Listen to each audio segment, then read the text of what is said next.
Setelah ibu dan bapak guru memahami capaian pembelajaran, sekarang mari kita coba untuk belajar merumuskan tujuan pembelajaran dengan mempraktekannya pada mata pelajaran Pendidikan Pancasila di fase D. Ibu dan bapak guru memiliki beberapa alternatif untuk merumuskan tujuan pembelajaran atau TP, yakni Alternatif 1, merumuskan tujuan pembelajaran secara langsung berdasarkan CP. Alternatif 2, merumuskan tujuan pembelajaran dengan menganalisis kompetensi dan lingkup materi pada CP.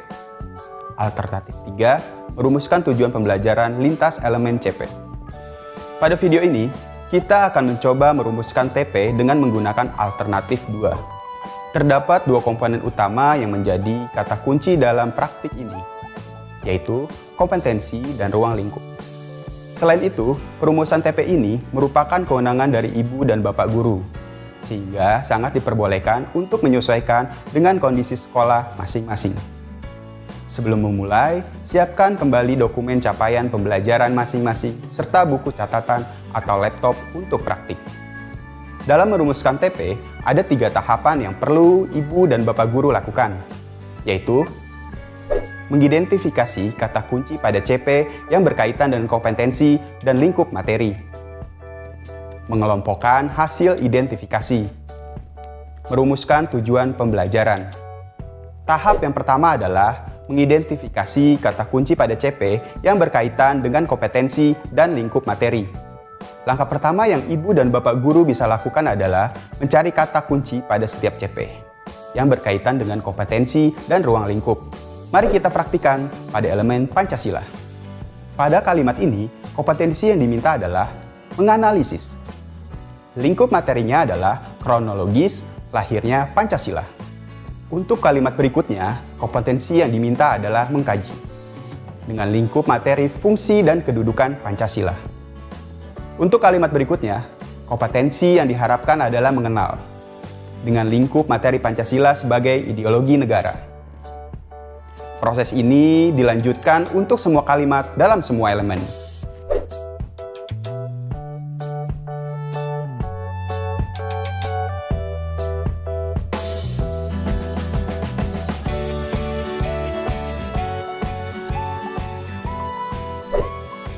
Tahap yang kedua yakni mengelompokkan hasil identifikasi. Mari kita kelompokkan kompetensi dan ruang lingkupnya. Untuk mempermudah analisis, hasil identifikasi ini bisa kita tuangkan dalam tabel seperti contoh berikut. Tabel ini diharapkan dapat mempermudah ibu dan bapak guru dalam merumuskan TP.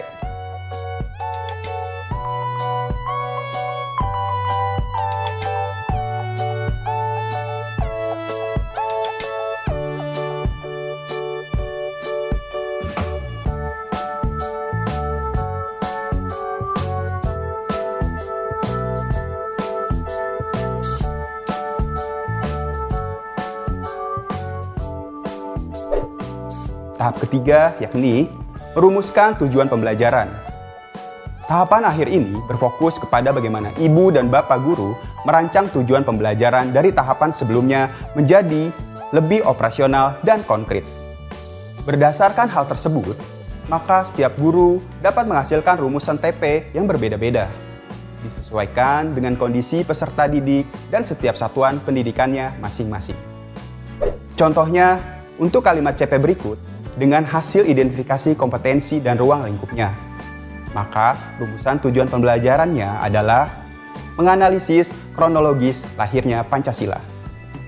Namun, sebaiknya ibu dan bapak guru dapat menjadikan rumusan TP tersebut menjadi lebih konkret lagi, dengan mendalami kembali tahapan mencapai kompetensi tersebut, beserta ruang lingkupnya.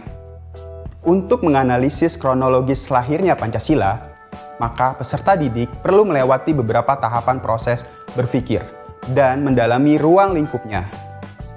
Dalam tahapan ini, ibu dan bapak guru bisa saja menghasilkan rumusan TP yang berbeda-beda.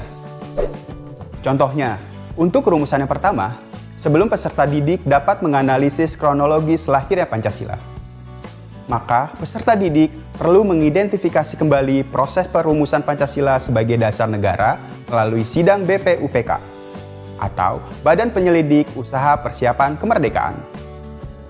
sampai kepada peserta didik memahami proses kesepakatan Piagam Jakarta dan penetapan Pancasila sebagai dasar negara. Maka rumusan tujuan pembelajarannya adalah sebagai berikut.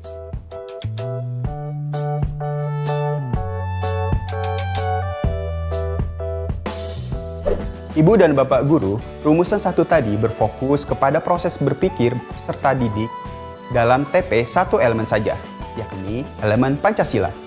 Selain perumusan TP dalam satu elemen saja, pendidik juga dapat mengeksplorasi rumusan TP dengan lintas elemen.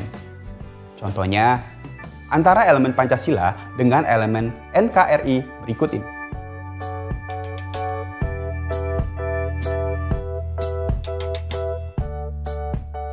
Dengan eksplorasi melalui TP lintas elemen, peserta didik dapat memahami implementasi Pancasila melalui perwujudan demokrasi dari masa ke masa, yang dapat diidentifikasi melalui nilai-nilai Pancasila.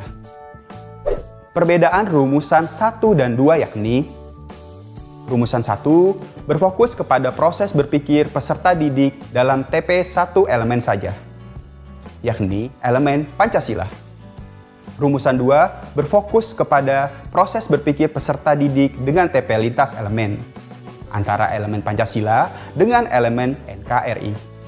Berdasarkan 2 contoh rumusan tersebut, semoga Ibu dan Bapak Guru dapat melihat perbedaan dari langkah operasional dalam tahapan terakhir perumusan TP ini ya. Setelah merumuskan TP dari masing-masing CP, langkah berikutnya adalah menyusun ATP sesuai dengan alur berpikir yang telah Ibu dan Bapak Guru buat. Jangan lupa untuk selalu berdiskusi bersama rekan sejawat yang mengajar pada satu fase ya. Selamat mencoba!